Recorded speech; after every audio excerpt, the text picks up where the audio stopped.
$45 trillion. Let that number sit for a second. $45 trillion. That's more money than the entire United States of America economy.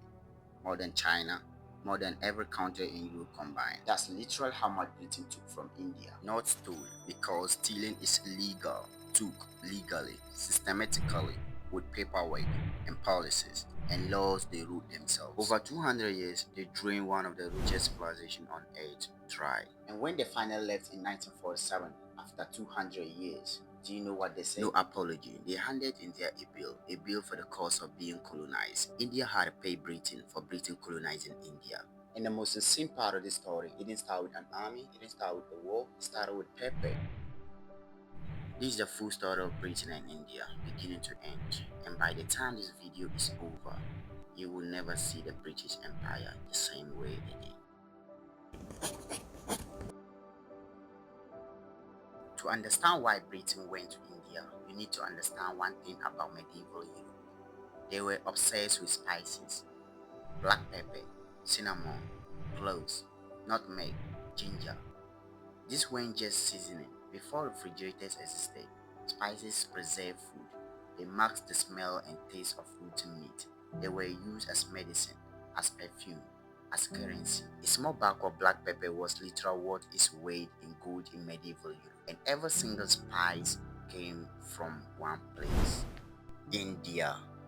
For centuries, spices traveled from India through Arab merchants, through Ottoman Empire, through Venice. And by the time they reached Europe, they had passed through so many hands, the price was insane. European kings were desperate. They wanted a direct route to India, cut out everyone in the Middle East, get to the source themselves.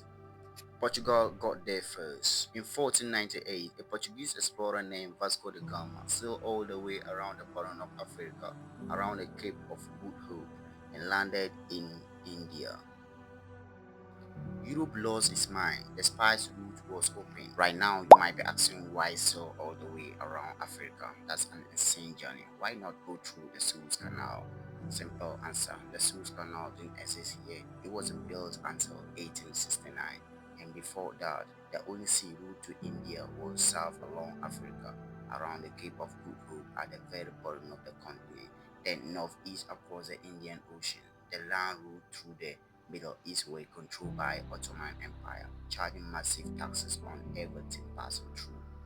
So Europe had no choice. Go around Africa, mumps at the sea, storms, disease, men dying, but the profit waiting on the other side made it worth every risk.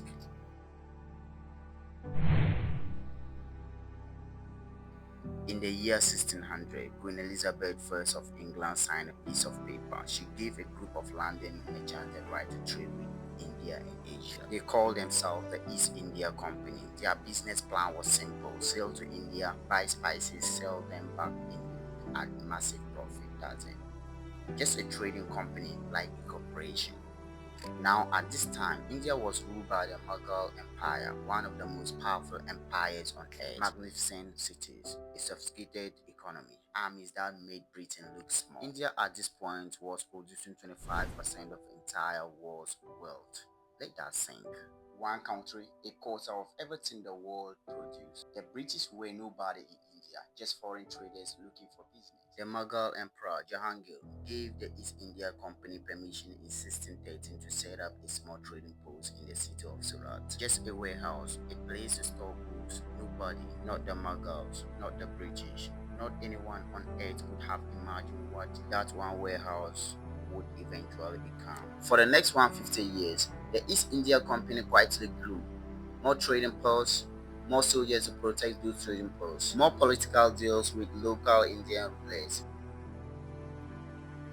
And then the Mughal Empire began to collapse from within. The emperor died, regional rulers started fighting each other, power vacuums everywhere.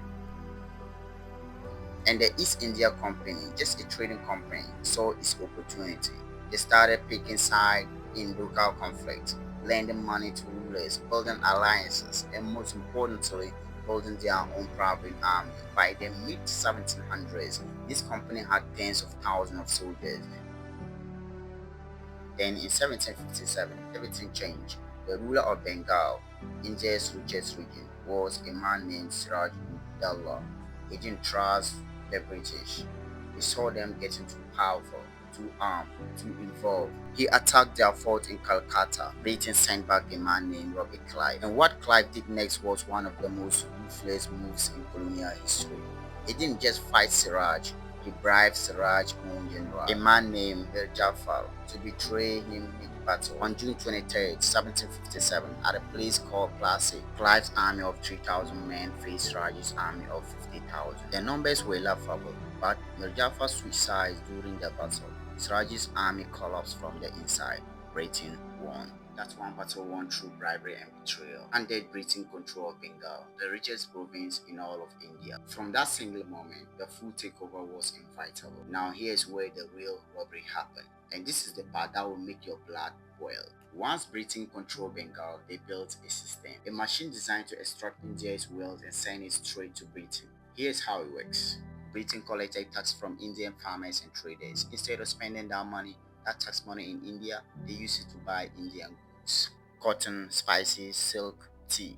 Those goods were then shipped to Britain and sold across the world at massive profit. So India was essentially paying for its own goods to be taken from it. And it gets worse. India had been making its own clothes for centuries, beautiful textiles that the whole world wanted. Britain took the raw cotton from India, shipped it to British factories, made it into clothes, and then sold that clothes back to Indians. They destroyed India's own textile industry, put millions of Indians weavers out of work, replaced Indians made goods with British goods, and taxed Indians for buying them. While all this was happening, Indian farmers were starving because the food they grew was being exported to Britain, even during famines. Tens of millions of Indians died of starvation while ships carrying Indian food sailed past them to London. In 1857, India finally exploded. Indian soldiers working inside the East India Company owned army mutiny. It spread into a full nationwide rebellion. Brutal fighting on both sides. Britain crushed it, but it shook them deeply. The British government looked at the East India Company and said, this company had too much power, we need to take direct control. Queen Victoria was declared Empress of India. 300 million people under direct British rule, no longer run by a company, now an officially piece of the British Empire. And the extraction continued, just now with the full backing of the British government. Now, here's a part of the story nobody talks about. When Britain took over India, they borrowed money to run it, to build railways, military bases, government buildings, all the infrastructures of colonization. But they borrowed that money in India's name. The debt belonged to India, not Britain. Think about that for a second. Britain took out loans to colonize India and made India responsible for paying back those loans. It's like somebody breaking into your house, redecorating it the way they want, charging everything to your credit card, and handing you the bill when they leave. And every war Britain fought using Indian soldiers, India paid for it. The cost of suppressing the 1857 rebellion, when Indians fought back against British rule, was charged to India's own budget. India paid for its own operation with its own money. When Britain finally left in 1947, they handed India independence with one hand and a massive debt bill with the other. No apology, no reparations. Just here's what you own us. Goodbye. Now, how did 300 million people under the most powerful empire on earth finally get free? Not through war, not through weapons. Through a man walking to the sea. Mohandas Gandhi, a lawyer, a quiet man, someone who owned almost nothing. Gandhi looked at the British Empire, the guns, the army, the navy. He said, we will not fight them with violence. We will make it impossible for them to stay. He organized boycotts of British goods. If Indians stopped buying British products, British lost money. And money was the only reason they were in India in the first place. He went to prison over and over. Every time he came out, more people joined him. His most powerful moment was the Salt March of 1930. Britain had made it illegal for Indians to make their own salt. You had to buy it from the British government and pay tax on it. Even the poorest Indian, who earned almost nothing, had to pay Britain for salt. Gandhi walked to 40 miles to the ocean. Thousands followed him. When he reached the shore, he bent down and picked up a handful of salt from the ground. One simple act. It triggered the biggest wave of civil disobedience in Indian history. Over 60,000 people were arrested. The whole world was watching. Britain couldn't hold India anymore. World War II had bankrupted them.